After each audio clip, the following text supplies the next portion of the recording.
Bible ग्रंथ को ఒకరు బైబిల్ తెరిచి हर एक जने बाइबल ग्रंथ को खोलकर కొద్ది నిమిషాలు దేవుని వాక్యం పైన ధ్యానం ఉంచుదాం. थोड़ी देर प्रभु का वचन की ओर ध्यान लगाएंगे. రండి, आइए.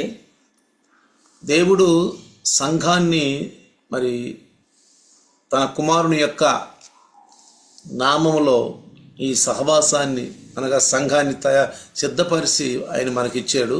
परमेश्वर ने अपने पुत्र के नाम के द्वारा कलीसिया को तैयार करके हमें दिया है.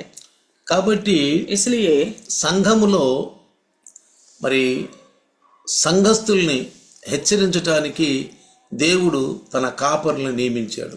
तो कलीसिया के सदस्यों को सावधान करने के लिए परमेश्वर ने अपने चरवाहों को तैनात किया है. కాబట్టి इसलिए వింటున్న మనకి హెచ్చరికలు అనేది ఉండాలి. सुनने वाले हम लोगों को सावधानी बातें मिलनी चाहिए.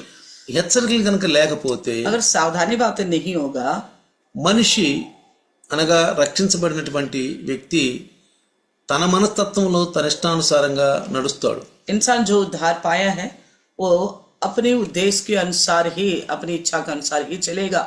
అంటే కొంతమంది కూడా అసలు కట్టు లేకుండా మరి ఆజ్ఞలకి విరుద్ధంగా తిరిగే వాళ్ళు కూడా ఉంటారు. कुछ ऐसे भी लोग हैं बिना मतलब दबाव के अपनी इच्छा के अनुसार चलने वाले रहते हैं. వాళ్ళు ఇష్టం వచ్చినట్టుగా జీవిస్తారు. अपनी इच्छा के अनुसार ही जीते हैं.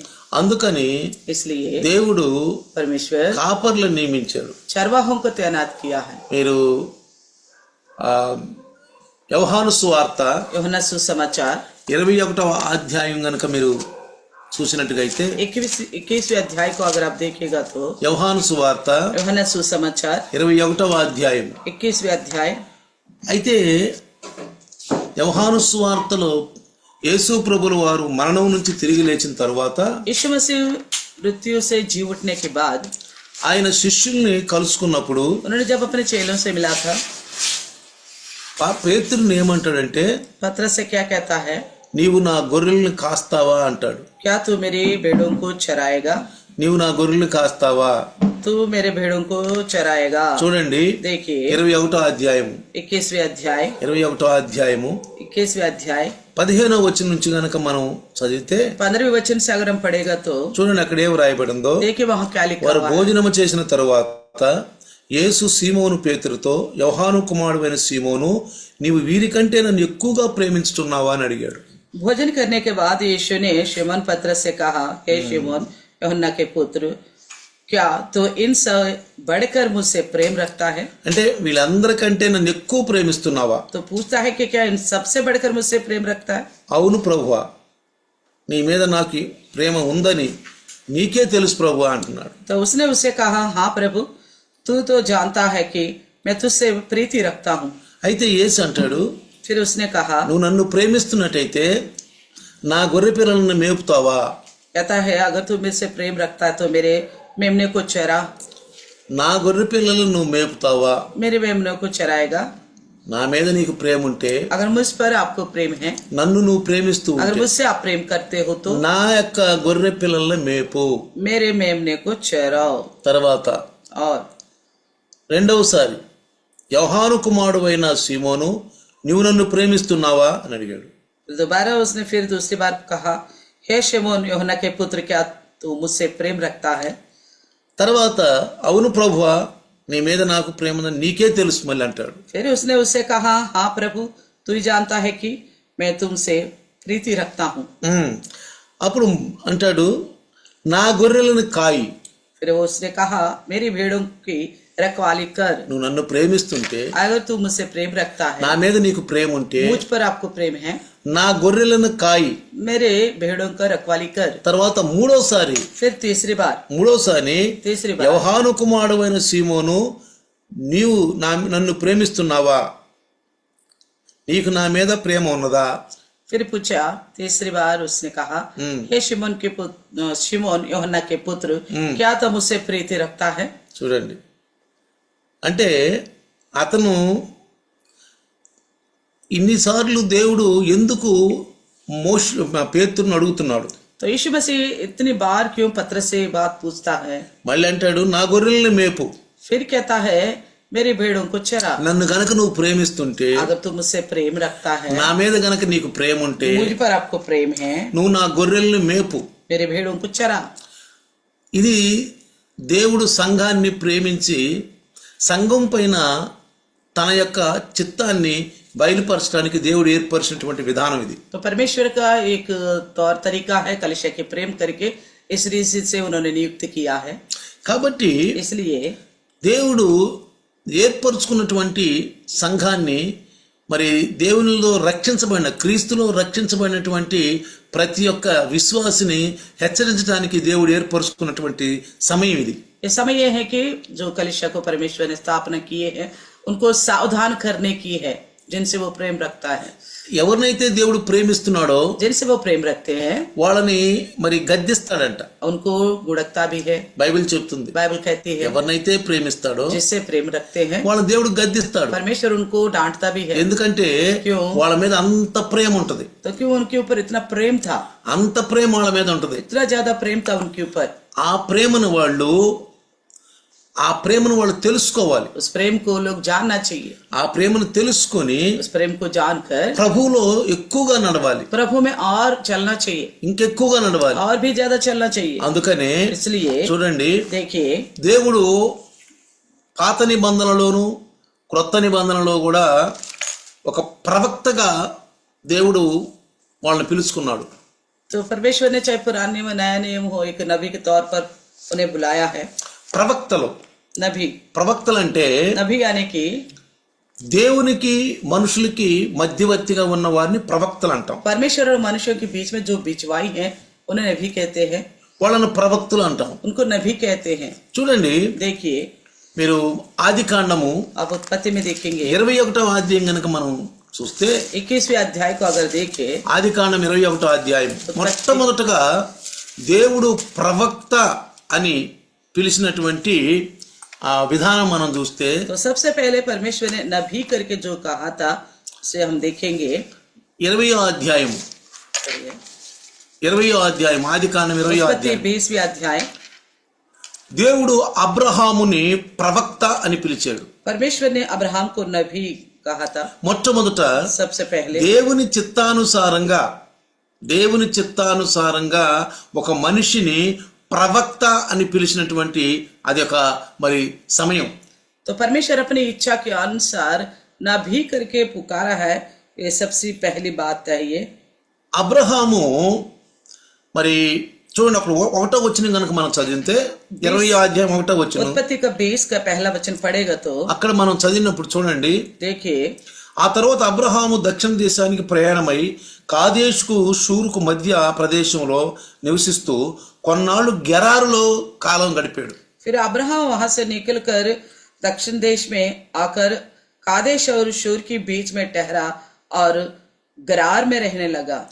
అయితే అప్పుడు అక్కడ అభిమేలేకు, గెరారు రాజు అయిన అభిమేలేకు కొందరు సేవకులు పంపి శారాను తన ఇంటికి రప్పించడని రాయబడింది బైబిల్లో. वहां लिखा है अभिमेलेक ने कुछ अपने दूतों को भेजकर शारा को अपना घर बुलाया करके लिखा गया है. అయితే तो फिर దేవుడు అబ్రహాము భార్యను అన్యజనుడైనటువంటి అభిమేలేకు తన గృహానికి తీసుకెళ్ళినప్పుడు जब अन्य जाति जो अब्राहम की पत्नी को अपने घर लेके गया था అప్పుడు అభిమేలేకుతో కలలో మాట్లాడాడు దేవుడు. तो परमेश्वर ने अभिमेलेक से स्वप्न के द्वारा बात किया. కలలో మాట్లాడి स्वप्न से बात किया. నీవు నాకు విరోధముగా పాపము చేయకుండా నేను నిన్ను అడ్డగించాను అంటాడు. कहता है कि तू मेरे विरुद्ध पाप ना करने के लिए मैंने तुझे रोक रखा हूं. ఏమంటున్నాడు? क्या कहता है? నీవు నాకు విరోధముగా పాపము చేయకుండా నిన్ను అడ్డగించాను. तू मेरे विरुद्ध पाप ना करे इसलिए मैंने तेरे को रोक के रखा हूं. నాకు విరోధంగా అంటున్నాడు దేవుడు. मेरे विरुद्ध बोलता है परमेश्वर. అబ్రహాంకి విరోధంగా అంటలా. अब्राहम का विरुद्ध करके नहीं बोलता. అబ్రహాము భార్యకి విరోధంగా అంటలా. अब्राहम की पत्री के विरोध में करके नहीं बोलता. నాకు విరోధముగా. कहता है मेरे विरुद्ध. దేవుని బిడ్డలైన మనల్ని, परमेश्वर की जो संतान है हम, దేవుని యొక్క కుమారుడైన క్రీస్తు రక్తం ద్వారా కడగబడిన మనల్ని, मसीह की संतान है हम जो लहू के द्वारा धुले गए हैं, ఆయన ఒక బాధ్యతగా మనల్ని కాపాడతాడని మనకి అర్థమవుతుంది. अपने जिम्मेवारी के साथ हमें बचाता है बोलकर हमें समझ में आता है यहाँ पे. అందుకే इसलिए సౌలు కూడా భయంకరమైనటువంటి విధానంలో ఉన్నప్పుడు जब साउल बहुत भयानक स्थिति में था, విశ్వాసులందరినీ ఇష్టం వచ్చినట్టు ఆయన విశ్వాసుల్ని మరి భయంకరమైనటువంటి దుస్థితికి వాళ్ళని పాలు చేస్తూ ఉన్నప్పుడు जब मसीह लोगों को विश्वासियों को बहुत बुरी तरह परेशानी करते वक्त ఆ సమయంలో उस समय में దేవుడు ఏం మాట్లాడతాడంటే तब वो क्या कहते हैं, సౌలా ఏమంటున్నాడు, సౌలా हे साउल हे साउल। సౌలా సంఘాన్ని హింసిస్తున్నప్పుడు, जब कलीसिया की ताड़ना कर रहा था, సంఘాన్ని హింసిస్తున్నప్పుడు जब कलीसिया की ताड़ना कर रहा था, సౌలా సౌలా हे शाऊल हे शाऊल నన్ను ఎందుకు హింసిస్తున్నావు? तू मुझे क्यों सताता है बोला। చూడండి, देखिए అసలు హింసిస్తుంది ఎవరిని? वैसे ताड़ना किसको दे रहा था? హింసిస్తుంది విశ్వాసుల్ని। ताड़ना दे रहा था विश्वासियों को। అక్కడ అననీయ वहां पे अननिया ఇంకా అనేక మంది క్రైస్తవులు और बहुत सारे ईसाई लोग సంఘములో ఉండి कलीसिया में रहकर సహవాసం ఎదుగుతున్న బిడ్డలు प्रभु में जो बढ़ रहे थे, ఆ దినాలలో उन दिनों में అపోస్తులు ఒక ఆత్మీయ శక్తితో నడుస్తూ నడుస్తుంది प्रेरित लोग जो है आत्मिक सामर्थ्य के साथ बढ़ रहे थे। అయితే तो फिर సౌలు ధర్మశాస్త్రానికి మంచి ఒక దాన్ని ఏమంటారు రక్వాలగా ఉన్నాడు, तो साउल जो व्यवस्था అంటే का కాపాడటం, साउल जो है व्यवस्था को बड़ी बचाव करने वाले का जैसा रहा। దేవుని నామములో ఒక దున్ను అతనికి ఉంది। परमेश्वर के प्रति एक धुन था उसे। అయితే तो फिर ఇది ఏరే మతం అనుకుని इसने सोचा ये मसीह का विश्वास करना अलग धर्म समझा, ఇది ఏరే మతముని స్థాపించారని చెప్పి अलग धर्म की स्थापना हुआ बोलकर అయితే విశ్వాసుల్ని సంఘస్థుల్ని మరి నాశనం చేయడానికి పూనుకున్నాడు। तो विश्वासियों को कलीसियाओं को नाश करने के लिए उसने शुरू कर दिया। అయితే ఆ దినములలో तो फिर उन दिनों में చూడండి, देखिए ఆ విశ్వాసుల్ని ఆ సంఘాన్ని హింసించాలని ఆయన తన యొక్క మరి కొంతమంది శిష్యుల్ని ఎంబడబెట్టుకు వెళ్తూ ఉన్నప్పుడు तो विश्वासियों को और कलीसिया की ताड़ना देने के लिए कुछ लोगों को अपने साथ जब लेके जा रहा था, ఉస్ సమయం ఆకాశం నుండి యేసుప్రభు మాట్లాడాడు। तो उस समय आकाश से यीशु ने बात किया। ఏమంటున్నాడు? क्या कहता है, సౌలా సౌలా నన్నెందుకు నువ్వు హింసిస్తున్నావు? हे शाऊल तू मुझे क्यों सताता है। సౌలా సౌలా నన్నెందుకు నువ్వు హింసిస్తున్నావు?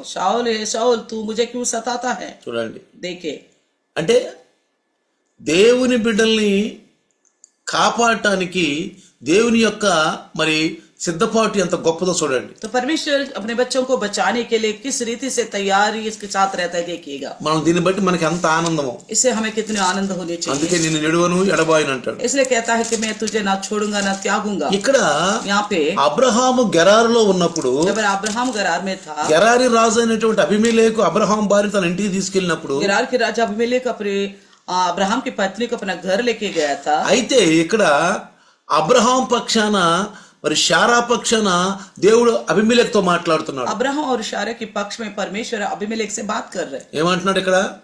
क्या कहते हैं यहाँ पे, చూడండి, देखिएगा। నీవు ఆమెని ముట్టడానికి నేను నిన్ను అనుమతించింది కూడా అందుకే। చూడండి అక్కడ 6వ వచనం చదివితే वचन 6 में लिखा है, ఆ परमेश्वर ने उसे सपने में कहा, हाँ मैं भी जानता हूँ कि तू अपने मन की खराई से तूने ये काम किया है, और मैंने तुझे रोके भी रखा कि तू मेरे विरुद्ध पाप न करे, इस कारण मैंने तुझको उसे छूने नहीं दिया। చూసారా? देखा? అయితే ఇక్కడ तो फिर यहाँ पे 7వ వచనం కనుక మనం చదివితే वचन 7 में देखिएगा, तो ఇప్పుడు ఆ మనుషునికి అతని భార్యను తిరిగి అప్పగించు, అతడు ప్రవక్త, అతడు నీ కోసం ప్రార్థన చేస్తే నువ్వు బ్రతుకుతావు అంటున్నాడు। 7 में कहता है कि इसलिए अब उस पुरुष की पत्नी को उसे लौटा दे, क्योंकि वे नबी है और तेरे लिए प्रार्थना करेगा और तू जीवित रहेगा। ఏమంటున్నాడు ఇక్కడ దేవుడు? क्या कहता है यहाँ पे परमेश्वर? అబ్రహాము ప్రవక్త, अब्राहम जो है नबी है। మొట్టమొదట सबसे पहले बोला, सबसे पहले బైబుల్లో बाइबल में ప్రవక్త అని పిలిచినది దేవుడు అబ్రహాముని దేవుడే। अब्राहम को ही सबसे पहले नबी करके परमेश्वर ने कहा था। దేవుడు అనుమతితోనే ఈ యొక్క ప్రవక్త అనే పేరు పెట్టినట్టు మనం తెలుసుకుంటాం। तो परमेश्वर ने ही इस नबी करके नाम को रखते हुए हम जान सकते हैं। కాబట్టి इसलिए ఈ ప్రవక్తలు దేవునికి మనకి మధ్యవర్తిగా ఉండి ये नबी जो है परमेश्वर और हमारे बीच में बिचवाए बनकर, మన కష్టాలు బాధలు ఇంట్లో ఏడుకుంటూ ఉంటారు. तो हमारे संकट समस्या जब आती है तो हमारे पक्ष में वो पुकारते हैं परमेश्वर. అందుకనే इसलिए పూర్వకాలంలో पूर्व समय में సమస్య వచ్చినప్పుడు, कोई समस्या आती है, ఏదైనా బాధ వచ్చినప్పుడు, कोई तकलीफ होती है, ఏదైనా దుఃఖం వచ్చినప్పుడు, कोई संकट आ गया, ఏదైనా తెలుసుకోవాలన్నప్పుడు कुछ और जानना हो దీర్ఘదర్శి దగ్గరికి వెళ్తారు. तो दीर्घदर्शी के पास जाते थे. దీర్ఘదర్శి అంటే ప్రవక్తే, दीर्घदर्शी यानी कि नबी, ప్రవక్తే, नबी, ప్రవక్తల దగ్గరికి వెళ్తారు. नबियों के पास जाते थे. ప్రవక్తల దగ్గరికి వెళ్ళి नबियों के पास जाते, వాళ్ళు తెలుసుకుంటారు वो जानते थे సమస్యలు ఏంటో, क्या समस्या है, పరిస్థితులు ఏంటి, उनकी हालत क्या है, ఎలా ఉన్నాయి, कैसे है हालत. ఇవన్నీ వాళ్ళు ये తెలుసుకుంటారు. सारे विषयों के बारे में जानते हैं. తెలుసుకొని जानने के बाद ప్రవక్తల ద్వారా नबियों के द्वारा హెచ్చరించబడతారు. सावधान किया जाता है. ప్రవక్తల ద్వారా హెచ్చరించబడతారు. नबियों के द्वारा सावधान किया जाता है. వెంటనే तुरंत వాళ్ళ జీవితాలను वो మార్చుకుంటారు. अपने जिंदगी को बदल देते हैं, వెంటనే మార్చుకుంటారు. बदल देते हैं. చూడండి ఇక్కడ देखिए यहाँ पे, అత్యున్నతుని దేవుడు तो अति उत्तम परमेश्वर మొట్టమొదట सबसे पहले ఒక మనిషిని ప్రవక్త అని పేరు పెట్టి పిలిచినటువంటి సమయం అది. एक इंसान को नबी करके पुकारा गया समय है ये. కెరారు రాజు అనేటువంటి అబీమెలెకుతో దేవుడైన యెహోవా అబ్రహామును గురించి ఏం చెప్తున్నాడో మనం ఇప్పుడు విన్నాం. गरार राजा अबीमेलेक से परमेश्वर यहोवा अब्राहम के बारे में क्या कह रहे, हमने अभी सुना. అతడు ఒక ప్రవక్త. वो एक नबी है. ఏమంటున్నాడు? क्या कहता है? అతడు ఒక ప్రవక్త. एक नबी है. అతడు మాత్రమే ప్రవక్త. वो केवल नबी है. वो ఆ ప్రవక్త అబీమెలెకు తోటి పోయి వెళ్ళి నీ గురించి ఆ ప్రవక్త ప్రార్థన చేస్తాడు. तो कहा उस नबी के पास जाओ, वो तेरे लिए प्रार्थना करेगा. ఈ ప్రపంచంలో ఎవరు కూడా ప్రవక్త అని పేరు ఇవ్వలేరు, ఇవ్వటానికి శక్తి ఎవరు సాలదు. इस दुनिया में कोई भी किसी और को नबी करके नाम दे ही नहीं सकता और देने की भी लायक नहीं होंगे. దేవుడు మాత్రమే ఆ పేరు ఇవ్వగలడు. परमेश्वर केवल वो नाम दे सकता है. ఒక ప్రవక్త एक नबी దేవుని ఆదిలో ఉన్నాడని అబీమెలెకుతో సెలవిచ్చినటువంటి మాటలు మనకు ఖచ్చితంగా ప్రవక్తలు దేవుని యొక్క ఆలోచనలతో నడుస్తారు. వాళ్ళ ఆత్మలు దేవుని ఆధీనంలోనే మనకు తెలుస్తుంది. तो परमेश्वर ही कहता है ये नबी है, तो हमें ये समझ में आता है नबियों का आत्मा परमेश्वर की वश में है करके मालूम पड़ता है. అతడు నీ కోసం ప్రార్థన तो చేస్తాడు. कहा कि वो तेरे लिए प्रार्थना करेगा. నువ్వు చేసిన తప్పు आपने जो गलत किया है. ఏంటంట? क्या गलत है? అబ్రహాం భార్యని अब्राहम की पत्नी को తన ఇంటికి తీసుకెళ్ళాడు. वो अपने घर लेके गया था. ఇది తప్పు. ये गलत है. అంటే ఇక్కడ మనకి ఏమర్థం అవుతుంది? या क्या समझ में आता है? మనది కానిది మంద కాదు. जो हमारी नहीं है वो हम अपने नहीं है. పరాయి స్త్రీల వైపు చూడకూడదు. पराई स्त्री की ओर नहीं देखना चाहिए. అది యేసుప్రభు స్పష్టంగా చెప్పాడు. इस बात को यीशु मसीह ने भी बड़े साफ साफ बताया है. సొలొమోను మహారాజు కూడా చెప్పాడు. राजा सुलेमान ने भी कहा था. ఆయనకి బుద్ధి వచ్చింది.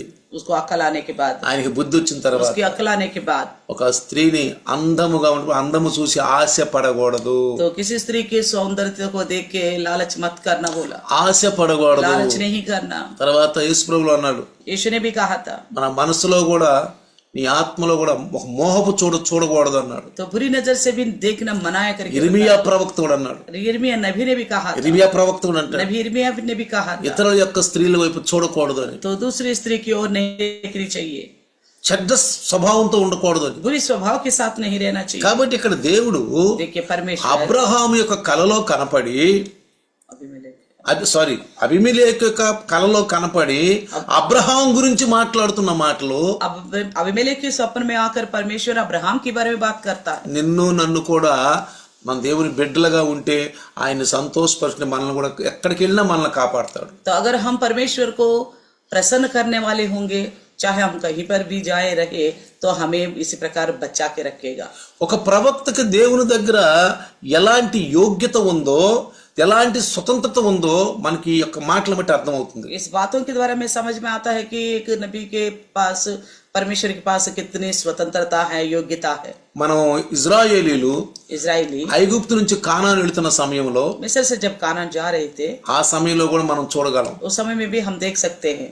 ఎందుకంటే ఇజ్రాయేలు ఎడారిలో ప్రయాణించేటప్పుడు మోషే మీద సణుక్కున్నారు. इजराइल जो वो जंगल में सफर कर रहे थे, मूसा का खिलाफ कुड़कुड़ाया था. వాళ్ళు దిగజారిపోయారు. वो बहुत नीचे, मतलब ऐसे घृणित काम करने लगे. దిగజారిపోయినప్పుడు जब घृणित काम करने लगे, వారిని శిక్షించి సంరక్షిస్తానని చెప్పినప్పుడు దేవుడు వెంటనే నేను శిక్షిస్తాను, వీళ్ళని సంహరిస్తాను, వీళ్ళని అస్సలు వీళ్ళని సంహరించి నేను ఇంకొక జనాన్ని నీకు సిద్ధపరుస్తానని చెప్పాడు మూషాకి. मूसा से परमेश्वर ने कहा था मैं उनको सत्यानाश करूंगा और मैं दूसरी पीढ़ी को चुनूंगा करके, एक और लोगों को जाति को चुनूंगा बोला. అయితే ప్రవక్త అయినటువంటి మోషే जब नबी मूसा దేవునికి అరణ్యంలో ప్రయాణం చేస్తున్న ఇజ్రాయెల్కి మధ్యవర్తిగా ఉండి దేవుణ్ణి వేడుకున్నాడు.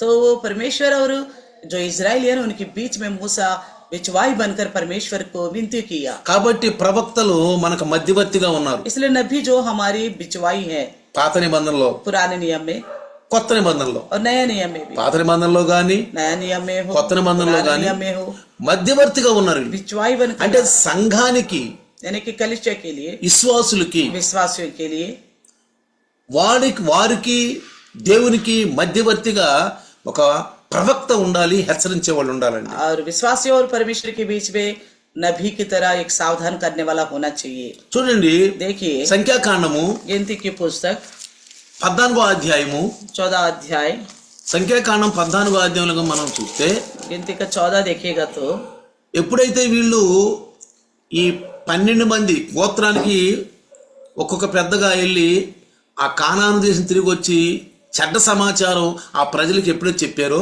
जैसे गोत्र का एक के हिसाब से 12 लोग कनान में जाकर देखकर और आकर उन लोगों को बुरी खबर सुनाया था. 10 మంది దేవుని యొక్క మరి దాసులైనటువంటి యెహోషువకి, కాలేబుకి, మరి దేవునికి, మోషాకి ఎదురు తిరిగినప్పుడు, जब बाकी लोग जो है मूसा को और कालेब यहोशू का विरुद्ध खड़े हुए थे, అప్పుడు దేవుడు ఏమంటున్నాడు చూడండి. परमेश्वर क्या कहता है 14వ అధ్యాయము 14 अध्याय का 11వ వచనం. वचन 11 में, యెహోవా మోషాతో ఈ ప్రజలు ఎంత కాలం నన్ను తిరస్కరిస్తారు, నేను వాళ్ళ మధ్య చేసిన సూచక్రియలన్నిటిని చూచి కూడా వాళ్ళు ఎంతకాలం నన్ను నమ్మకుండా మరి అవమానపరుస్తారు. तब यहोवा ने मूसा से कहा वे लोग कब तक मेरा तिरस्कार करते रहेंगे और मेरे सब आश्चर्य कर्म देखने पर भी कब तक मुझ पर विश्वास ना करेंगे. చూడండి, देखिएगा నేను తెగులు చేత వారిని సంహరించి ఈ జనం కంటే మహాబలం గల గొప్ప జనాన్ని నీ వలన పుట్టిస్తానంటున్నాను. कहता है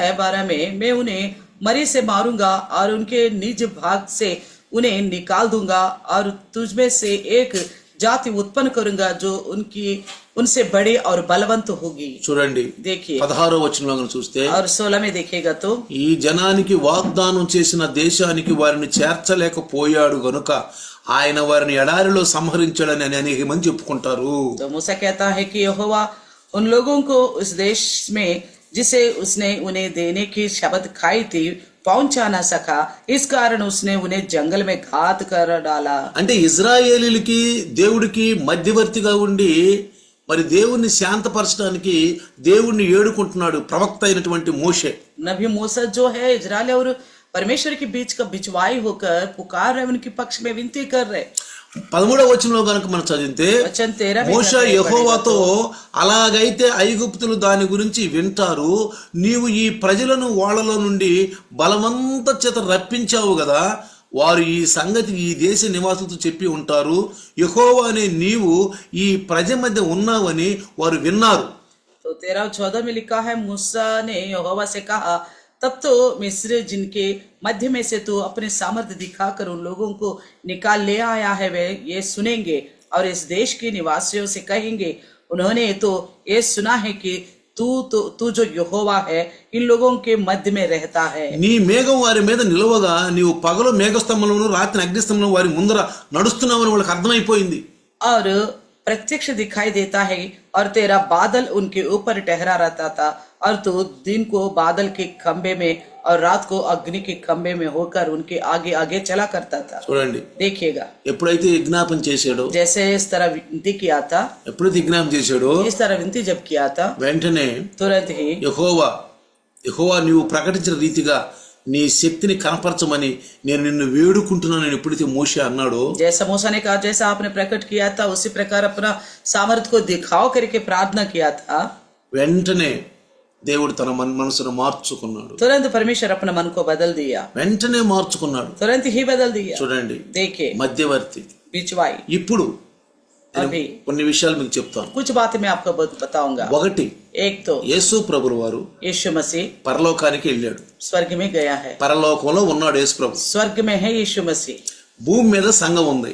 धरती पर कलिसिया है. సంఘానికి ఒక అధ్యక్షులుగా దేవుడు కాపరులను పెట్టాడు. तो कलिसिया के एक अध्यक्ष तौर पर परमेश्वर ने चरवाहों को तैनात किया. కాపరులను పెట్టాడు. चरवाहों को तैनात किया. అయితే तो फिर ఈ కాపరులు ये चरवाहे హెచ్చరించవలసిన వారుగా ఉన్నారు. सावधान करने वाले होना चाहिए. వాళ్ళు పరిశుద్ధపరచుకుని वो अपने आप को पवित्र करे, ఇతరులను పరిశుద్ధపరచవలసిన दूसरों వారు को भी पवित्र करना चाहिए. వాళ్ళు దేవుని దగ్గర నేర్చుకుని वो परमेश्वर के पास से सीखे, ఇతరులకు నేర్పవలసిన వాళ్ళుగా ఉన్నారు. दूसरों को सिखाने वाला होना चाहिए. వాళ్ళు దేవుని దగ్గర పరిశుద్ధమైన జీవితం జీవిస్తూ वो परमेश्वर के सामने पवित्र जिंदगी जीते हुए ఇతరులను పరిశుద్ధులుగా మళ్ళీ తీర్చిదిద్దవలసిన వారుగా ఉన్నారు. दूसरों को पवित्र बनाने वाला होना चाहिए. అందుకే మనకి హెచ్చరింపులు ఉండాలి. इसलिए हमें सावधानी की बातें मिलनी चाहिए. సంఘానికి హెచ్చరిక అనేది ముఖ్యం. कलिसिया के लिए सावधानी की बातें बहुत जरूरी है. చూడండి, देखिए అబీమెలెకుని హెచ్చరించాడు. अबीमेलेक को सावधान किया, ఇదిగో ఈ నా ప్రవక్త ये मेरा नबी है, నీ కోసం ప్రార్థన చేస్తాడు. तुम्हारे लिए प्रार्थना करेगा. ఎప్పుడైతే ఇజ్రాయేలీలు మరి మోషే మీద దేవుని బిడ్డల మీద చణుక్కున్నారో, जब इजरायली मूसा और परमेश्वर के लोगों के प्रति गुड़गुड़ाए थे, ఎప్పుడైతే తెగులు చేత దేవుడు చంపుతానన్నాడు, जैसे मरी के द्वारा परमेश्वर मार डालूंगा बोला వెంటనే था, మోషే तुरंत ही मूसा దేవునికి ఇజ్రాయేలుకు మధ్యలో ఉండి మొరపెట్టాడు. परमेश्वर और इजराइल के बीच में होकर पुकारा है. ఆ మొర దేవుడు అన్నాడు. उस पुकार को परमेश्वर ने सुना है. చూడండి, देखिए, ఒక ప్రార్థన అనేది एक प्रार्थना దేవుని కోపాన్ని శాంతపరచగలదు. परमेश्वर के गुस्सा को ठंडी कर सकती है. అందుకనే ప్రార్థన అవసరం. इसलिए प्रार्थना की आवश्यकता है. ప్రార్థన అవసరం. प्रार्थना की आवश्यकता है ప్రతి విషయంలో हर एक विषय में. ప్రార్థన చేయవలసిన వారుగా మనం. प्रार्थना करने वाला होना चाहिए. అందుకే శిష్యులు కూడా इसलिए चेले भी మాకు ప్రార్థన నేర్పయ్యా उन्होंने कहा हमें प्रार्थना करना सिखाओ बोला. ఏమన్నారు? क्या कहा? మాకు ప్రార్థన నేర్పయ్యా. हमें प्रार्थना सिखाओ बोला. సంఘస్థుల కొరకు कलिसिया के लोगों के लिए కాపరి ప్రార్థన చేయవలసిన వాడుగా ఉన్నాడు. चरवाहा प्रार्थना करने वाला होना चाहिए. ప్రార్థన చేయవలసిన వాడుగా प्रार्थना ఉన్నాడు. करने वाला होना चाहिए. ఒకసారి దేవునికి కోపం రావచ్చు. कई बार परमेश्वर को गुस्सा आ सकती है. సంఘస్థులు కొన్నిసార్లు విరుద్ధంగా ఉండొచ్చు. कलिसिया के लोग कई बार विरुद्ध चल सकते हैं, అలా తెలియకుండానే విరుద్ధంగా నడవచ్చు. तो अनजाने में ही गलत कर रहे होंगे. దాని గురించి కాపరి దేవుణ్ణి వేడుకోవాలి. तो परमेश्वर उस विषय को लेकर परमेश्वर से विनती करना चाहिए. అది మనకు లోకాసు వార్తలో స్పష్టంగా యేసు ప్రభు చెప్పాడు. इस बात को लूका सुसमाचार में बड़ी साफ साफ बताया. ఒక ఉపమానంగా చెప్పాడు. एक दृष्टांत के तौर पर बताया. ఒక తోటలో చెట్టు గురించి చెప్పాడు. एक बगीचा के पेड़ के बारे में बताया.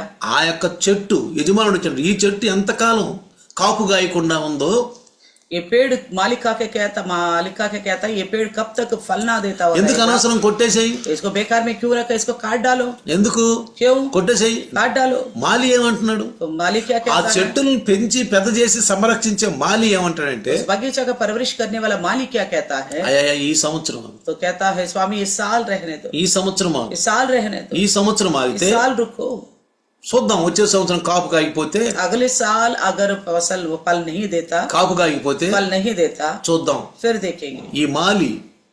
ఈ మాలి తోట యజమానికి చెట్టుకి మధ్యవర్తిగా ఉన్నాడు. ये माली जो है उस मालिक का और बीच पेड़ का बिचवाई बन के रहा. జాగ్రత్తగానండి. सावधानी से ఈ सुनिए. యొక్క మాలి ये माली ఆ యొక్క యజమానుడికి, उसे मालिक का, ఈ చెట్టుకి, इस पेड़ का, ఆ చెట్టుకి ఈ యజమానికి మధ్యవర్తిగా ఉండి ఏడుకుంటున్నాడు. तो बिचवाई बनकर विनती कर रहे, వేడుకుంటున్నాడు. विनती कर रहे. ఏమంటున్నాడు? क्या कहता है? సరేలేయ్యా, ठीक है, సరేలే, ठीक है, మంచిది, నీ మాట వింటాలే, तो ठीक है तुम्हारे सुनूंगा, నీ మాట వింటాలే. तुम्हारे सुनूंगा. చూడండి, దేవుని శాంతపరిచింది మధ్యవర్తి.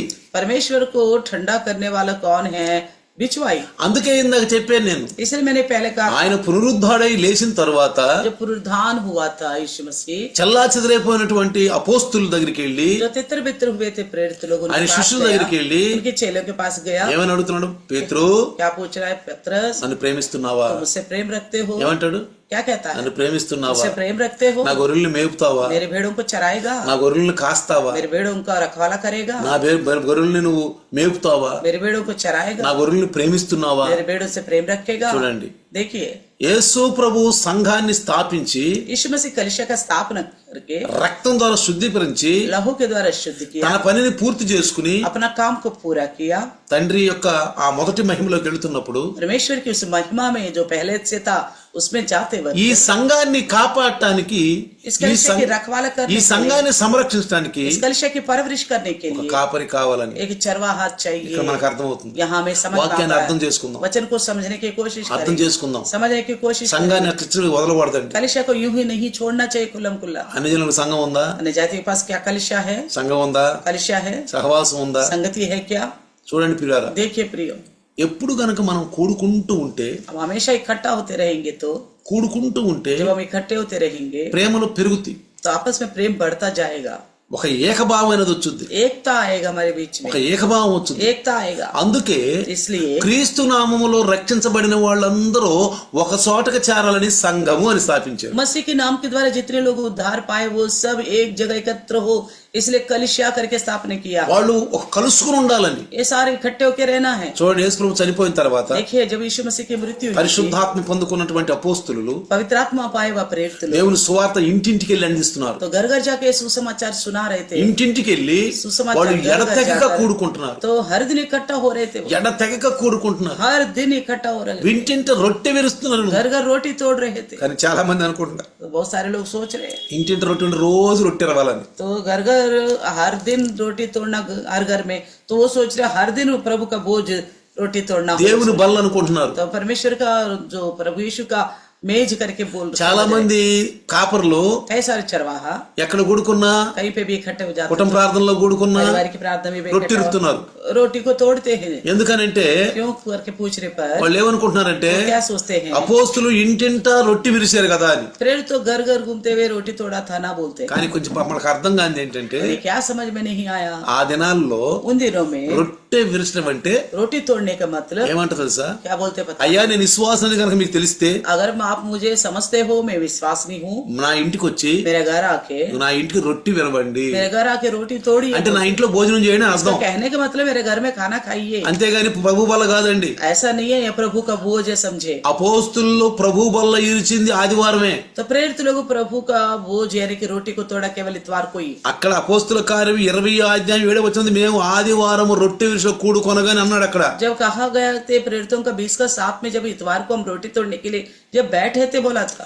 కొన్ని సంఘాలు డాక్టరీని తప్పుగా బోధిస్తున్నాయి, कुछ ऐसे डॉक्टर गलत से बता रहे, తప్పుగా బోధిస్తున్నారు. गलत संदेश देते हैं। పాపం ఈ యొక్క విశ్వాసులు గొర్రెలెళ్ళే ఏం మాట్లాడకుండా వాక్యానికి విరుద్ధంగా వాళ్ళు కూడా నేర్చుకుంటున్నారు. तो बेचारी जो कलिसिया के सदस्य भेड़ों के समान अनजान में और वचन का खिलाफ चल रहे, నాకు అర్థం కావట్లేదు. उन्हें समझ में नहीं आ रहे।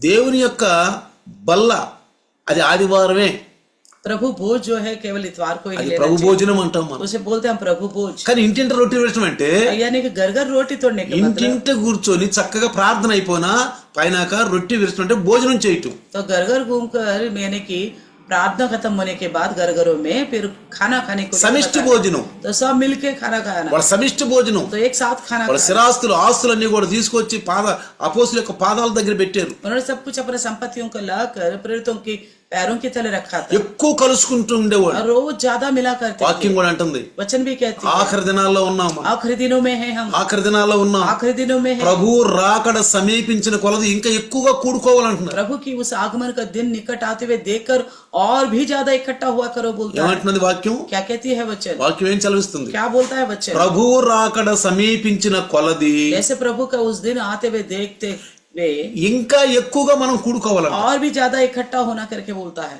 కదా. है ना।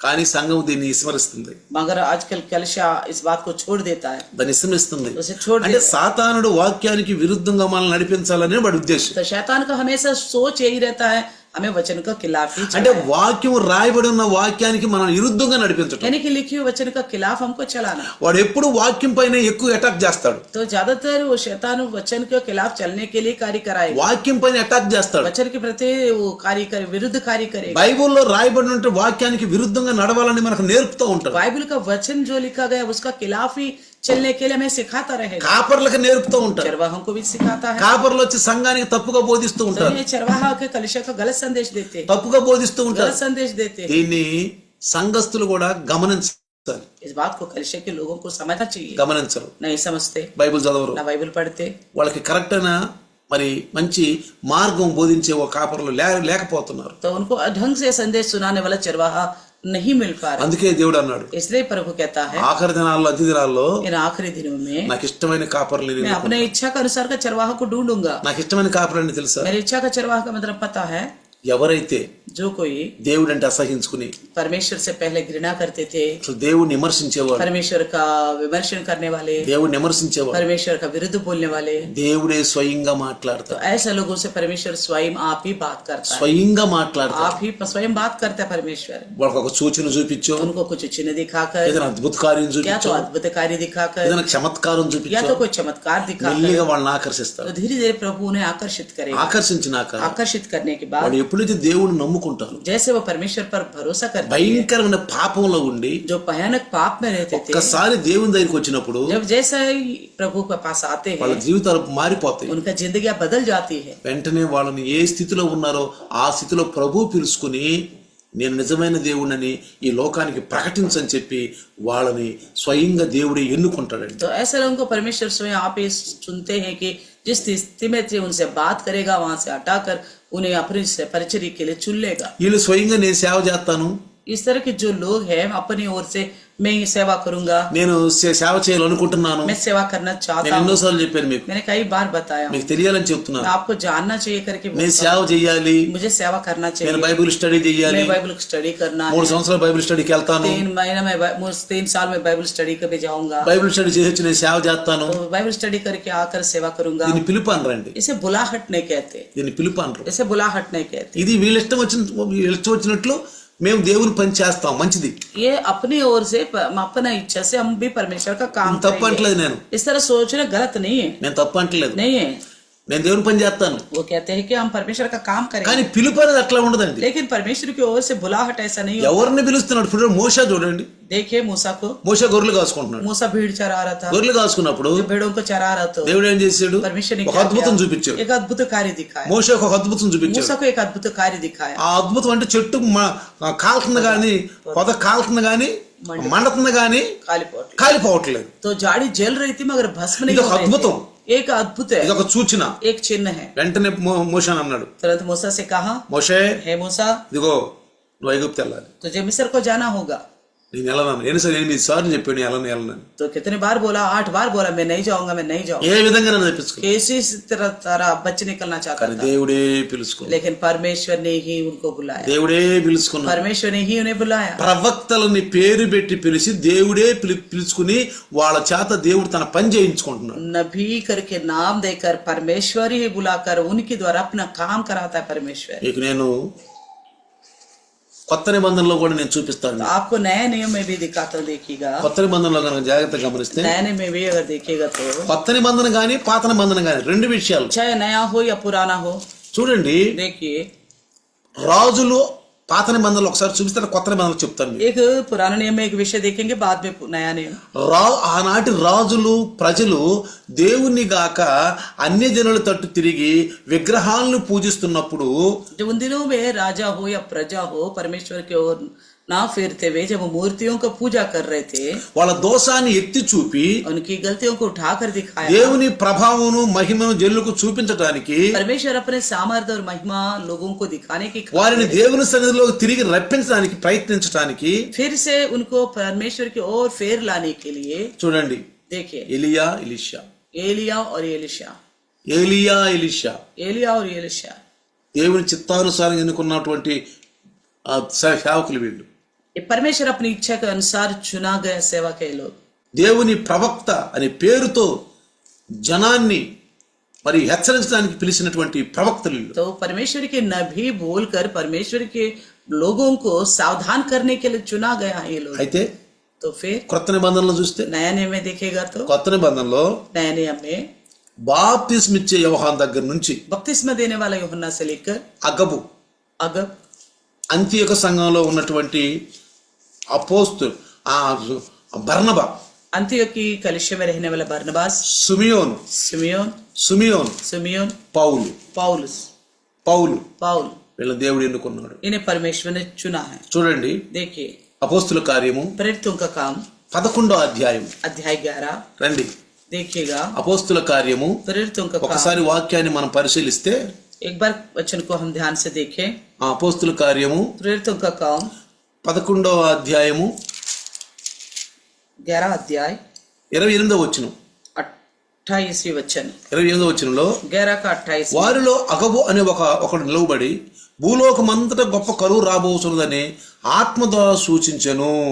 यहाँ लिखा है कि उनमें से अगबुस नामक एक ने खड़े होकर आत्मा की प्रेरणा से ये बात की कि सारे जगत में बड़ा अकाल पड़ेगा. అదే కాదు, इतना ही नहीं, పౌలు యెరూషలేము వెళ్తున్నప్పుడు जब पौल यरूशलेम जा रहा था, యెరూషలేము వెళ్ళొద్దని यरूशलेम ना जाने के పౌలు యొక్క నడికట్టు తీసి కట్టుకుని पौलुस का वो कमर कस लेकर बांधा. రాబోయే విపత్తులు రాబోయే శ్రమల గురించి आने वाला विपत्ति और क्लेश के बारे में ఆ భవిష్యవాణి చెప్తూ वो भविष्यवाणी बता. ఈ నడికట్టు కట్టుకున్నటువంటి వ్యక్తి యెరూషలేములో మరి వెళితే అక్కడ ఖైదీగా ఉంటాడని చెప్పాడు. इस तरह कमर कस बांधा हुआ व्यक्ति अगर यरूशलेम जाएगा तो कैदी बना जाएगा. కాబట్టి అగబు इसलिए अगबुस తర్వాత उसके बाद 13వ అధ్యాయము अध्याय 13 అపోస్తుల కార్యము प्रेरितों का 13వ అధ్యాయం 1వ వచనం కనుక మనం చదివితే 13 का पहला वचन पढ़ेगा तो 13వ అధ్యాయం 1వ వచనం. पहला वचन 13 का 13వ అధ్యాయము 1వ వచనం చదువుదాం. అంతికయలోను ఉన్న సంఘములో బర్నబా, నెగేరు అనబడిన సుమియోను, కురియనుడైనటువంటి లుకియా, శుద్ధులపైన హేరోదు కూడా పెంచబడిన మనయేలు, పౌలు అను ప్రవక్తలను ఉన్నారు. लिखा है कि अंतिकई की कलीसिया में कई भविष्यवक्ता और उपदेशक थे, जैसे बरनबास और शमौन जो नीगर कहलाता है, और लुकियुस कुरेनी, और चौथाई देश के राजा हेरोदस का दूध भाई मनाहेम और शाउल. వారు ప్రభువును సేవించుచు ఉపవాసము చేయుచుండగా పరిశుద్ధాత్మ నేను బర్నబాను సౌలుని పిలిచిన పని కొరకు వారిని నాకు ప్రత్యేక పని వారితో చెప్పెను. दूसरे में लिखा है, जब वे उपवास सहित प्रभु की उपासना कर रहे थे तो पवित्र आत्मा ने कहा, मेरे लिए बरनबास और शाऊल को उस काम के लिए अलग करो जिनके लिए मैंने उन्हें बुलाया है.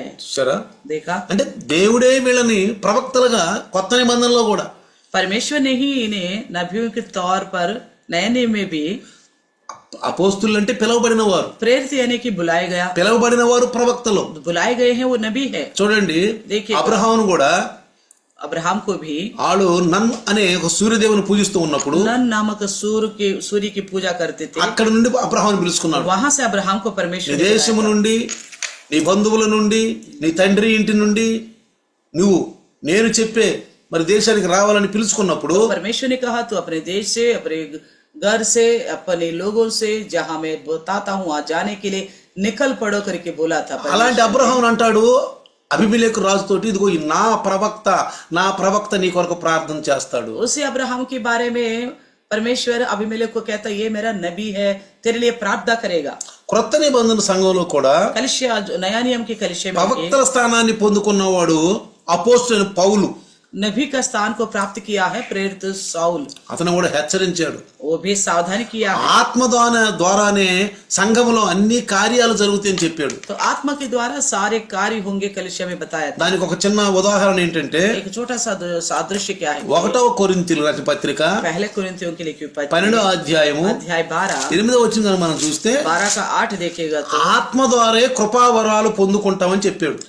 कहता, आत्मा के द्वारा अनुग्रह के वरदान को पाएंगे बोला था. ఒకనికి ఆత్మ మూలంగా బుద్ధి వాక్యమును, మరి ఒకనికి ఆత్మ మూలంగాను జ్ఞానవాక్యం, ఇంకా ఈ విధంగా ఆయన కృపావరాలు కూడా ఆత్మ ద్వారా వస్తాయని బోధించాడు. ये वरदान भी आत्मा के द्वारा ही मिलेगा बोलकर 8वें वचन से उन्हें बताया था. అంటే ఎవరైతే ఆ యొక్క వరాల గురించి, ఆ ఫలాల గురించి ఎక్కువగా స్పృహ కలిగి ఉన్నారో వాళ్ళకి దేవుడు ఆత్మ ద్వారా అన్ని ఇస్తాడండి. तो जो कोई विश्वासी आत्मिक वरदान और फलों के बारे में उस होश में रहते हैं, परमेश्वर उनको ये इस प्रकार का वरदान देगा. చూడండి, देखिएगा, ఆమోస్ ప్రవక్తతో కూడా దేవుడు మాట్లాడాడు. नबी आमोस से भी परमेश्वर ने बात किया. ఆమోస్ 3:7 కనుక మనం చదివితే, आमोस का 3 का 7 अगर पढ़ेगा तो ఆమోస్ 3:7లో 3 का 7 में తన సేవకులైన ప్రవక్తలకు తాను సంకల్పించిన దాన్ని బయలుపరచకుండా ప్రభు అయిన యెహోవా ఏమీ చేయడని చెప్పాడు. कहता है, इस प्रकार से प्रभु यहोवा अपने दास भविष्यद्वक्ताओं पर अपना मर्म बिना प्रकट किए कुछ भी नहीं करेगा. కాబట్టి ఈ ప్రవక్తలు ప్రజలకును దేవునికి మధ్యవర్తిగా ఉన్నారు. इसलिए नबी जो है परमेश्वर और लोगों के बीच में बिचवाई बनकर ఈ रहा। క్రొత్త నిబంధనలో కూడా इस नया नियम में भी అగబు గాని अगबुस हो, అంతియోకులోని బర్నబా గాని अंत्योख की बरनबास हो, సుమియోను గాని सिमियोन हो, పౌలు గాని साउल हो, వీళ్ళు కూడా ये लोग भी ఆనాడు ఉన్నటువంటి సంఘస్థులకును उस समय के कलिशे के लोगों का క్రీస్తుకు మధ్యవర్తిగా ఉన్నారు. मसीह का बिचवाई बन के అంటే रहा। క్రీస్తు అందించిన సువార్తని ప్రజలకు అందిస్తున్నారు. तो मसीह ने की जो सुसमाचार उन्होंने प्राप्त किया था लोगों तक पहुंचा रहे थे। వాళ్ళు సంఘాలను గురించి ప్రార్థిస్తున్నారు. वो लोग कलिशे के खातिर प्रार्थना कर रहे పౌలు थे। అంటాడు पाउल कहता है సంఘముల చింత నన్ను బాధిస్తుంది అంటాడు. तो कलिशा का चिंता मुझे दबाता है, बोलता है। ఆయన తినడానికని కాదు, उनको खाने के नहीं है बोलकर नहीं తన चिंता। వివాహం చేసిన బిడ్డలు కన్నామని కాదు, चिंता ये नहीं है शादी करे और बच्चों को पैदा करे। ఆయన ఏదో ఆస్తి సంపాదించుకోవాలని కాదు, चिंता इस बात का भी नहीं है संपत्ति कमाने के పెద్ద लिए। ఆశ్రయాలు కట్టుకుందామని కాదు. चिंता इस बात का भी नहीं बड़े बड़े आश्रम बनाए। ఆయన దేనికి చింతపడతలేదు. वो किसी विषय को लेकर चिंता नहीं ఏమి कर रहा తిందుమా ఏమి త్రాగుమని చింతపడతలేదు. था। क्या खाए क्या पिए करके वो चिंता नहीं कर దేవుడు रहा था। పిలుచుకున్నటువంటి ప్రవక్తగా అపోస్తలుడుగా तो परमेश्वर की बुलाए गए एक नबी या प्रेरित के तौर पर ఏమంటున్నాడు, क्या कहता है? సంఘముల చింత నన్ను బాధిస్తుందంట. कलिशों की चिंता मुझे दबाती है। సంఘం అంటే ఎవరండి? कलिशा यानी कि कौन? విశ్వాసులే. विश्वासी ही। సంఘం అంటే ఎవరు? कलिशा का मतलब कौन? विश्वासी। विश्वासी। విశ్వాసుల గురించి विश्वासियों के बारे ఆయన में ఎక్కువగా ప్రార్థిస్తాడు. वो हमेशा प्रार्थना करता మీరు रहता है। మీరు పత్రికల్లో చూస్తే अगर आप पत्रिकाओं में देखोगे ఆయన విశ్వాసుల గురించి ఎక్కువగా ప్రార్థిస్తాడు. वो विश्वासियों के खातिर అంటే ज्यादा प्रार्थना సంఘము करता है। గురించి ప్రార్థిస్తాడు. यानी कि कलिशा की खातिर प्रार्थना करता ఆయన అనేక మందిని హెచ్చరిస్తూ है। ఉంటాడు. कई सारे लोगों को सावधान करता रहता है। సంఘస్థులను గనక హెచ్చరించకపోతే अगर कलिशा के लोगों को हम सावधान नहीं करेगा వాళ్ళు విచ్చలవిడిగా తిరుగుతారు. वो तो मनमज्जे से घूमे फिरेंगे। అందుకే దేవుడు సంఘాన్ని తన కుమారుని ద్వారా సంఘాన్ని కట్టాడు. इसलिए परमेश्वर अपने पुत्र के द्वारा कलिशा की स्थापना की है। అరణ్యంలో కూడా సంఘం ఉంది. जंगल में भी कलिशा है। అరణ్యంలో సంఘము, जंगल की कलिशा, కొత్త నిబంధనలో సంఘము. नया नियम की कलिशा। ఆ సంఘాన్ని నడిపించింది మోషే. उस समय की कलिशा को चलाने वाला मूसा है। అరణ్యంలో సంఘమును जंगल की कलिशा को నడిపించింది चलाया है మోషే. मूसा ने। ఆ తర్వాత उसके बाद యెహోషువ योशु కానానుకు తీసుకెళ్ళాడు. कानान में पहुंचाया। ఇప్పుడు अभी కొత్త నిబంధనల భక్తుల్ని, नया नियम की भक्तगणों క్రీస్తు को, రక్తం ద్వారా కడగబడ్డ వాళ్ళని मसीह के लहू के द्वारा धुले हुए लोगों को మనం కుటుంబంలో చేరేవండి. हम आप परिवार में जुड़ गए हैं। ఇప్పుడు మనం వేరు కాదు. अब हम अलग अलग नहीं है। జాగ్రత్తగానండి. आप सावधान से सुनिए। ఇప్పుడు మనము వేరు కాదు. अब हम अलग अलग नहीं हैं। వేరు వేరుగా ఉన్న వాళ్ళవి, వేరు వేరు ప్రాంతాల్లో ఉన్న వారివి, వేరు వేరు భాషలుగా ఉన్న వాళ్ళందరినీ, మనస్తత్వాలుగా ఉన్న వారందరినీ ఒక్కగా చేర్చిందే సంఘము. तो हम अलग अलग भाषा के थे, अलग अलग प्रांत के थे, अलग अलग विचारों के, अलग अलग तत्व थे, मगर हम सबको एकत्र किया है, उसी को बोला कलिशा। ఇప్పుడు కుటుంబంలో చేరి ఉన్నాము. इसलिए कहता हम एक परिवार में जुड़ गए हैं। ఆ కుటుంబానికి యజమాను కాపరి. उस परिवार का मालिक है चरवाहा। ఆ కుటుంబానికి యజమాని కాపరి. वो मालिक है परिवार का मुखिया आ- चरवाहा। ఆ కాపరి హెచ్చరికలు ఉండాలి, वो चरवाहा का सावधानी बातें होनी चाहिए, గద్దింపులు ఉండాలి. उसका गुड़कना होनी चाहिए। హెచ్చరించినప్పుడు మనం వినాలి. जब सावधान करेगा तो हमें सुनना होगा। తెలుసో తెలియకో ఏదో తప్పు చేస్తాం. अगर जान के अनजान में कुछ गलती कर देते हैं, తెలిసి తెలియక అమ్మ తప్పు చేయరు. कुछ लोग तो जान पूछ के तो नहीं करते, కొంతమంది తెలుసో తెలియకో చేస్తారు. कुछ लोग जाने अनजाने में कर लेते हैं। కొంతమంది తెలిసి కూడా తప్పనిసరి, దాని తెలుగు హిందీలో అంటే మజబూరి, అంటే తప్పనిసరి చేయాల్సి వచ్చింది అంటారు. कुछ लोग जानने के बावजूद भी मजबूरी हो गया, करना पड़ा करके बोलता है। ఒకసారి సంఘ దైవదర్శనం అడుగుతారు, और कुछ बार कई बार दास से भी पूछते हैं, అయ్యగారు ఇట్లా జరిగింది, पास्टर जी ऐसा हुआ है, అయ్యగారు ఇది చెయ్యొచ్చా, पास्टर जी क्या हम ऐसा कर सकते हैं, కొంచెం తప్పనిసరి అయిపోయింది, मजबूरी हो गया, చెయ్యొచ్చా చేయకూడదా क्या कर सकते हैं कि नहीं कर అని सकते, తెలుసుకుంటారు. इस तरह जानते हैं, తెలుసుకుంటారు. जानना चाहते हैं। తెలుసుకున్నప్పుడు जब जानने के बाद వాక్యానుసారంగా దైవదాసుడు హెచ్చరించినప్పుడు वचन के अनुसार प्रभु का दास जब सावधान करता है, వెంటనే మనం విధేయులైపోవాలి. तुरंत हम विधेयता दिखाना है। వాక్యానికి విధేయులైనప్పుడే పరిశుద్ధాత్మ మనల్ని తాగుతాడు. वचन का अधीन होने पर ही पवित्र आत्मा हमें छुएगा। అపోస్తుల కార్యము प्रेरितों का काम 5వ అధ్యాయము 5वीं अध्याय 32వ వచనం గనుక మనం చదివితే 32 చదవండి. 5 की ఆయన విధేయులైన వారికే పరిశుద్ధాత్మ ఇస్తాడు. విధేయులైన వారికే. यहाँ पे लिखा है कि 32वें वचन, మేమును దేవుడు తనకు విధేయులైన వారికి అనుగ్రహించిన పరిశుద్ధాత్మయు ఈ సంగతులకు సాక్షులమై ఉన్నామని చెప్పిరి. यहाँ पे लिखा है हम इन बातों का गवाह है, और वैसा ही पवित्र आत्मा भी जिसे परमेश्वर ने उन्हें दिया है जो उसकी आज्ञा मानते हैं। మేమును हम దేవుడు తనకు విధేయులైన వారికిని और परमेश्वर जो अपना उनका आज्ञाकारी होते हैं, అనుగ్రహించిన పరిశుద్ధాత్మయు. उनको ही दिया गया पवित्र आत्मा। ఎవరు విధేయులండి? कौन? जो आज्ञाकारी होते हैं। ఒప్పే నుంచి మరి కొర్నేలస్సు దైవదాసుడైనటువంటి అపోస్తుడు ప్రవక్త పేతురుని పిలిపించుకున్నాడు. ओप्पे से कुरनेलियुस ने जो नबी और प्रेरित पतरस उनको बुलाया था। ఆయన వాక్యం చెప్తూ ఉండగా वो जब वचन बता रहे थे, వాక్యానికి విధేయులైన వారందరి మీదకి ఆత్మ దిగొచ్చాడండి. जितने वचन के आज्ञाकारी हो गए उन सबके ऊपर पवित्र आत्मा। విన్న వాళ్ళు అనలా, అక్కడ तो सुनने वाले करके नहीं बोला, అక్కడికి వచ్చిన అందరూ విన్న వాళ్ళు అందరూ అనలా. वहां जितने सुन रहे थे उन सबके ऊपर है करके नहीं बोला। ఎంతో మంది వచ్చి ఉంటారు, कई सारे आ गए होंगे, ఎంతో మంది కూడుకుని ఉంటారు. बहुत सारे लोग इकट्ठा हो కానీ गए। దైవదాసుడు మాట చెప్పినప్పుడు దానికి విధేయులైన వారి మీదకే దిగాడు. तो परमेश्वर का दास जब वचन बताया तो उसके जो आज्ञाकारी हुए उन्हीं पर ही उतर आता पवित्र आत्मा। అంటే విధేయులైన వారికే అనుగ్రహిస్తాడు. यानी कि जो आज्ञाकारी होगा उन्हीं को ही पवित्र आत्मा అందుకే దేవుడు కాపర్ని పెట్టి इसलिए परमेश्वर ने चरवाहा को ఈ ठहराया, ఆత్మీయ కుటుంబాన్ని నడిపించు. इस आत्मिक परिवार को चलाओ बोला। కానీ लेकिन తప్పుడు బోధలు చెప్పే సంఘాలు, తప్పుడు డాక్టరీన్ సంఘాలు కూడా ఉండేయండి. तो गलत संदेश देने वाला कलिसिया भी है, ऐसे डॉक्टर बनाने वाला भी है, దాన్ని మనం గమనించాలి. उसको हमें पहचानना ఎట్లా होगा। గమనిస్తాం? कैसे पहचानेंगे? మనకు బైబిల్ ఉంది. हमारे लिए तो बाइबल है, వాక్యానికి విరుద్ధంగా బోధ. तो वचन का खिलाफ संदेश हो। तो ఎప్పుడైనా నువ్వు వాక్యం విన్నప్పుడు जब भी आप वचन सुनते हो, వాక్యాన్ని ఆ మాటని నువ్వు టాలీ చేసుకో. वचन को आपने जो सुना था उस दोनों बातों का टैली करो। నేను ఈ రోజు మీకు ఎప్పుడు చెప్తున్నాను, तो ये बात मैं हमेशा आपसे कहता हूँ, ఎప్పుడు చెప్తున్నాను, हमेशा कहता हूँ, ఎప్పుడైనా నువ్వు ఒక వాక్యం విన్నప్పుడు जब आप एक वचन को सुनते हो, అది ఆ వాక్యాన్ని ఆ మాటని, అంటే నువ్వు విన్న వాక్యాన్ని ఆ మాటని వాక్యంతో టాలీ చేసుకో. आपने जो बात सुना है उस बात को और बाइबल के अंदर लिखे गए वचन को तुलना करके देखो। కొన్నిసార్లు అంత శక్తి మనకు లేనప్పుడు, కొన్నిసార్లు అంత క్షమత, అంత అర్థం శక్తి మనకు లేనప్పుడు कई बार इतना बातों को समझने की सामर्थ्य हमारे पास नहीं हो तो వెంటనే तुरंत ही దైవదాసుని సంప్రదించాలి. प्रभु के दास से बातें करना है, వెంటనే దైవదాసుని సంప్రదించాలి. तुरंत प्रभु के दास से मिलना है। ఏమన్నా తెలుసా? क्या बोलना है? అయ్యా, पास्टर जी, నేను వాక్యం విన్నాను, मैंने एक वचन सुना था, నాకెందుకు అనిపిస్తుంది, मुझे लग रहा है, కానీ ఇది క్లియర్ చేసిన అనుకున్నాను. मैं इसे क्लियर करना चाहता हूँ, చెప్పండి మీరు. बताइए आप। అది క్లియర్ చేసుకోవాలండి మనం. इस बात को क्लियर करना चाहिए। అది అపోస్తులు కూడా యేసు దగ్గర క్లియర్ చేసుకున్నారు. प्रेरित लोगों ने भी यीशु मसीह से इसी तरह पूछकर क्लियर किया था। ఆ పానిలే ఇంటే విన్నాంలే, हाँ, कोई बात नहीं, जो सुनना था सुन लिया, ఏదో పోతుందిలే कोई बात नहीं, चल रहे ऐसा। అని అలా ఈ నామకార్థ సంఘాలతో మనం యాడ్ అయిపోయాం అనుకోండి, तो इस तरह नामधारी कलिसियों से हम ऐड हो गए तो పరలోక రాజ్యంలో తీర్పు ఉంటుంది. स्वर्ग राज्य के हम ना जाते हुए विमर्श में खड़ा होना తెలిసిన వాళ్ళకి ఎక్కువ దెబ్బలు పడతాయి. पड़ेगा, समझने वालों को, जानने वालों को ज्यादा मार पड़ेगा। ఈ మధ్యన చూడండి, आजकल देखिएगा కొన్ని సంఘాల్లో कुछ कलिसियों में ప్రభు భోజనం అందరికి ఇస్తున్నారు. प्रभु भोज सबों को दे रहे, सबको, చిన్న పిల్లలకి ఇస్తున్నారు, छोटे बच्चों को देता है, పెద్దోళ్ళకి ఇస్తున్నారు, बड़े को देता है। బాప్తీసం తీసుకున్న వాళ్ళని గాని बाप्तिस्मा लिया बोलकर ఏమి లేదు, या ना लिया, कुछ अंदर फर्क किया नहीं पड़ता, सबको जितने आए सबको दे सकते हैं। అందరిని ప్రేమించొచ్చు అంట. तो कहते हैं सबको प्रेम कर सकते కొన్ని हैं। సంఘాల్లో कुछ कलिसियों में మనం యేసుక్రీస్తు రక్తంలో కడగబడ్డాం, हम यीशु मसीह के लहू से धुले हुए हैं, మన పాపాలన్నీ క్షమించబడ్డాయి, हम सबका पाप क्षमा कर दी ఇక गई ఎన్ని है, పాపాలు చేసినా తప్పులేదంట. और आगे को कुछ भी पाप करोगे तो कोई गलत అలాంటి नहीं। సంఘాలు కూడా ఉండి इस तरह का भी कलिसिया है।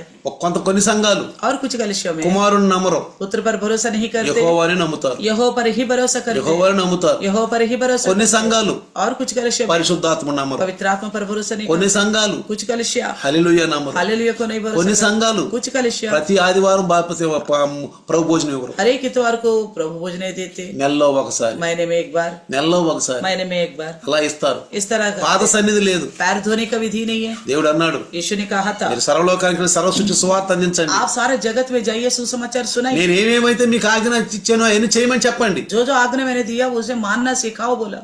అపోస్తులు కూడా प्रेरित लोग भी అది ఒక మంచి విశ్వాసులు అంటది, एक अच्छी विश्वासी कहती है, నేను విశ్వాసునని మీరు నమ్మితే రండి మీ పాదాలు కడుగుతానంటది. अगर मैं अच्छा विश्वास नहीं करके समझते तो मेरे घर आई, मैं आपका पैर धोना అని चाहिए। సంఘంలో నేర్చుకుంది, वो कलिसिया में सीख चुकी है, అపోస్తులు చేశారు అది. प्रेरितों ने किया था ఎందుకంటే యేసు చేశాడు కాబట్టి, क्योंकि यीशु ने किया था इसलिए, యేసు చెప్పాడు కాబట్టి. यीशु ने कहा था इसलिए। చాలా మంది అడుగుతున్నారు, बहुत सारे लोग बोलते हैं శిష్యులు ఎక్కడ చేశారు? चेलों ने कहा पैर धोया। నీకు శిష్యులు చేసింది కావాలా, యేసు చేసింది కావాలా? आपको चेलों ने जो किया वो चाहिए या यीशु ने जो किया वो चाहिए? యేసు ప్రభు చేశాడు, यीशु मसीह ने किया, అపోస్తులు కూడా చేస్తారు. प्रेरित भी करेंगे, करा होगा। ఏ రేసు చూపించక్కర్లేదు. इसके लेकर और अलग दिखाने की आवश्यकता नहीं है। తిమోతి పత్రికలో పరిశుద్ధాత్మ దేవుడు రాయించాడు. तो तिमोथी की पत्रिका में पवित्रात्मा प्रभु ने लिखवाया ఒక है। స్త్రీ వచ్చి అంటది, एक स्त्री आके कहती है, రక్షించబడింది, जो उद्धार पाई है, సంఘములో ఉంది, जो కలిసియా में, ఆమె అంటుంది, वो कहती है, విశ్వాసంలో మీరు నమ్మితే अगर मैं मुझे विश्वास नहीं समझते हो, నా ఇంటికి వచ్చి मेरे घर आइए, నేను మీ పరిశుద్ధుల పాదాలు కడుగుతాను. मैं पवित्र लोगों के पाँव को धो दूंगा। ఎవరికి కడుగుతున్నామండి మన పాదాలు? किसको धोते हैं? पाँव బాప్తిసం తీసుకున్నాము. बपतिस्मा जो ले चुके हैं దేవుడు కూడా परमेश्वर, పస్కా పండుగ పస్కా యొక్క కట్టడ కూడా ఎవరు చెప్పాడు? तो फसा का नियम भी परमेश्वर ने किसको बताया था? అన్యజనులు తినకూడదు, अन्य जाति नहीं खाना चाहिए, అన్యజనులు దీనిలో పాల్గొనకూడదు. अन्य लोग इसमें शामिल नहीं होनी చెప్పాడా चाहिए। చెప్పలేదా? बताया कि नहीं बताया? ఇంకా చెప్పాలంటే నుండి ఏంటి बहुत सारे सादृश्य बाइबल में बताने के लिए, చాలా ఉన్నాయి. बहुत सारे, చాలా డాక్టరీన్ తప్పుగా ఉంది. तो लोग बहुत गलत संदेश दे रहे हैं। నాకు బాధ వేస్తుంది కొన్నిసార్లు. मुझे भी बड़ा दुख लगता है कई बार, కొంతమంది నామకార సంఘాల్లో కలిసిపోయి कुछ नामधारी कलेश में इकट्ठा మనం होकर నేర్పినటువంటి ఈ బోధకు వేరుగా ఉంటున్నారు. हम जो सिखाए ना संदेश का अलग जा रहे हैं। పౌలు అంటాడు, पौलुस कहता है, నేను మీకు నేర్పాను, నేను मैंने आपको सिखाया हूँ, వాక్యం నేర్పాను, वचन को लेकर सिखाया हूँ। మళ్ళీ ఇది తప్పని దేవదూతలు వచ్చినా సరే अगर इसका खिलाफ अगर स्वर्गदूत आके भी बोले, నమ్మొద్దు మీరు. भरोसा मत करना, ఎందుకంటే మన బైబిల్ ఉందండి, क्योंकि हमारे लिए बाइबल है, మనకు వాక్యం ఉందండి. हमारे लिए वचन మనకు है। బైబిల్ లేకపోతే अगर वचन नहीं होगा, మన बाइबल इष्टం, नहीं होगा, మన तो इष्टం. हमारा मर्जी। మనకు బైబిల్ ఇచ్చాడు, हमें बाइबल दिया है, సంఘం మంచి సంఘం अच्छी कलिसिया ఉన్నతున్నట్టు చెప్పేది. जो जैसा है वही बताता है। మీరు విన్న ప్రతి వాక్యం, आपने जो वचन सुना, మనం చేస్తున్న ప్రతి కట్టడ हम जो నియమం नियम जो रखते हैं, हर एक नियम, అది బైబిల్లో ఉందా లేదా? वो बाइबल में है कि नहीं? బైబిల్లో ఉందా లేదా? बाइबल में है कि మనం नहीं? బైబిల్ ఉన్నది చేస్తున్నామో जो చేయట్లేదు? बाइबल में है वही कर रहे हैं, क्या कर रहे हैं हम? ఇది బట్టి జాగ్రత్త మనం इस గమనించాలి. बात को हम सावधान से देखना है। అందుకే इसलिए మనం ఎక్కువగా తప్పుడు బోధనలో పడిపోవద్దు. हम गलत संदेश में नहीं जाना चाहिए, తప్పుడు బోధనలో పడిపోవద్దు. गलत संदेश में नहीं जाना चाहिए। ఇది జాగ్రత్త మనం గమనించాలి. इस बात को पहचानो, నిలబడ్డవాడు పడకుండా చూసుకోవాలి. तो जो खड़े हैं वो ना गिरे, उस बात को सावधान ఏ रहे। వింటున్నామో జాగ్రత్తగా क्या చూసుకోవాలి. सुन रहे, ध्यान से सुनना चाहिए, ఆఖరి దినాల్లో ఉన్నాం. क्योंकि हम आखिरी दिनों में हैं। ఆఖరి దినాల్లో చాలా మంది పుట్టగొడుగులాగా వచ్చేస్తున్నారు. आखिरी दिन में बहुत सारे लोग यूं ही आ रहे हैं। ఓ గలత సందేశాలు విని ఆ సందేశాలు సైతాను బోధించి సంఘాన్ని చిన్న భిన్నం చేయడానికి ఆఖరి దినాల్లో పూనుకున్నాడు. तो गलत संदेशों को सिखाकर कलिसिया को बिगाड़ने के लिए बहुत सारे लोगों को चुनकर शैतान काम कर रहे हैं। ధనమే మోక్షం అనుకుంటున్నారు. सब लोग सोचते हैं कि धन ही मोक्ष है, ధనమే మోక్షం धन అనుకుంటున్నారు. कमाना ही मोक्ष समझते हैं। సంఘస్థులు తప్పుడు మనం నడిపిస్తున్నారు. कलिसिया के सदस्यों को गलत रास्ते में ले चलते हैं। చూడండి, ఆనాడు తప్పుడు బోధలు ఉన్నాయి, పాత నిబంధనలో కొత్త నిబంధనలో. पुराने नियम में भी गलत संदेश था, नया नियम में भी था। అననీయ అనే ఒక వ్యక్తి ఉన్నాడు. अननीय नामक एक व्यक्ति था। 28 ఇర్మియా 28:15 చదివితే यिर्मयाह की 28 की 15 में देखेगा तो అననీయ తప్పుడు బోధ చేశాడు. अननीय जो है गलत संदेश दिया था। తర్వాత उसके बाद కొత్త నిబంధనలో नया नियम में బర్ యోనా అని ఉన్నాడు. बरयोना करके एक है, బర్ యేసు बर यीशु।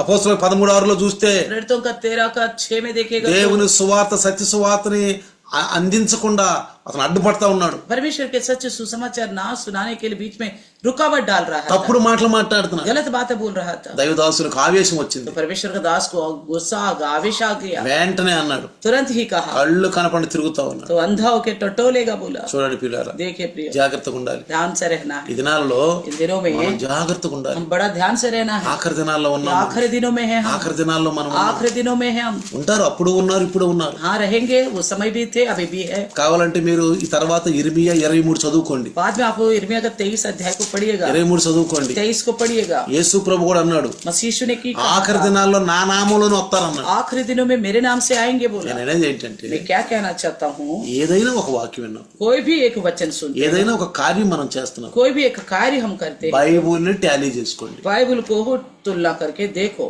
బైబుల్ బోధ बाइबल के संदेश అది को మనకు ఉండాలి. वो हमारे पास होनी चाहिए। అందుకనే इसलिए ఒకటి కలపొద్దు, एक विषय नहीं मिलाना ఒకటి चाहिए, తీసేయొద్దు. एक विषय को नहीं निकालना चाहिए। అందుకే ఉన్నదన్నట్టు చేయాలి. इसलिए जो है वैसा ही करना चाहिए। దీని గురించి మనం తప్పుగా చెప్తున్నారు. इसको लेके भी कुछ लोग गलत बताते हैं, నేను విన్నాను.